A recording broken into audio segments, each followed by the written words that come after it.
ಎಂಬ 2 ನಾಮವನ್ನು ಉಚ್ಚರಿಸಿದರೋ ಅವರು ಈ ಜಗತ್ತಿನಲ್ಲಿ ಉತ್ತೀರ್ಣರಾದರು. ಶಿಲೆಯು ಬಾಲೆಯಾದಳು.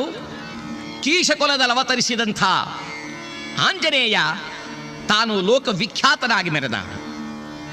ಭಾವಿ ಬ್ರಹ್ಮನೂ ಎನಿಸಿಕೊಂಡ. ಅಂದ ಮೇಲೆ ಆ ರಾಮನಾಮದಲ್ಲಿರ್ತಕ್ಕಂಥ ವಿಚಾರವನ್ನು ಎಷ್ಟು ಕೊಂಡಾಡಿದರೂ ಸಾಲದು. ಆ ರಾಮನಾಮದ ಪ್ರಭಾವದಿಂದ ಮಾರುತಿಯು ತನ್ನ ವಿಜಯವನ್ನು ಸಾಧಿಸಿದಂಥ ಮಾರುತಿ ವಿಜಯ ಎಂಬತಕ್ಕಂಥ ಕಥಾಭಾಗವನ್ನು ನಾವು ಇಂದು ಕೇಳಿ ಆ ಪರಮಾತ್ಮನ ಕೃಪೆಗೆ ಪಾತ್ರರಾಗೋಣ.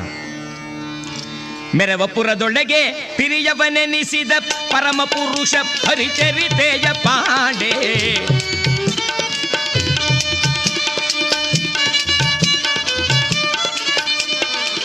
ಸಕಲ ಲೋಕ ವಲ್ಲಭ ಎನಿಸಿದ ಆದಿದೇವ ಚರಿತ ರಾಮ. ರಾಮ ಸೀತಾರಾಮ. ತ್ರೇತಾಯುಗದಲ್ಲಿ ದಶರಥನ ಪುತ್ರನಾಗಿರತಕ್ಕಂಥ ಶ್ರೀರಾಮದೇವ ಪಿತೃವಾಕ್ಯ ಪರಿಪಾಲನಾರ್ಥನಾಗಿ 14 ವರ್ಷಗಳ ಕಾಲ ವನವಾಸಕ್ಕೋಸ್ಕರವಾಗಿ ಕಾಡಿಗೆ ಬಂದಿದ್ದಾನೆ.